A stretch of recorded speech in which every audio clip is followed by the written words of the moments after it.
mga paalala sa mga nagsagawa ng silent live, mga idol.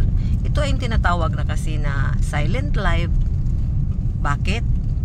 Ay walang nagsasalita, kaya silent live. O diba? Kung walang nagsasalita ay ito ang tinatawag na silent live.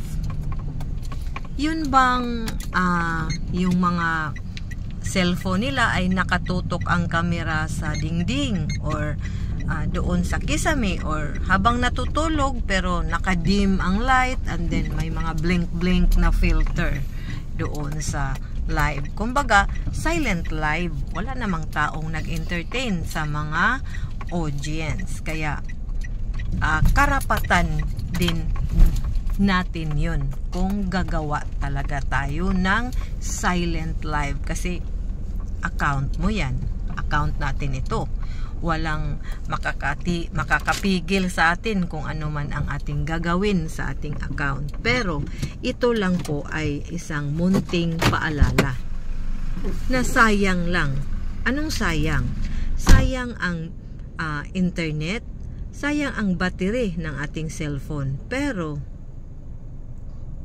wala yan kwenta sa ating tinatawag na kinakamit natin na 60k minutes viewed. Kasi kinakailangan kasi ang 60k minutes viewed, hindi yung 60k minutes. Iba yung 60k minutes at 60k minutes viewed. So, kung ma-detect pa tayo ni Meta, syempre, ma-detect. Bakit?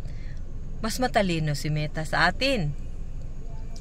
May tsansa na yung account natin ay ma-demonetize or ma-delete pa ni Meta. Kaya huwag na natin gawin yun. Kahit karapatan natin kung anong gawin natin sa ating Facebook, pero karapatan din ni Meta na parusahan tayo kung ano man ang ating mga paglalabag sa Facebook rules.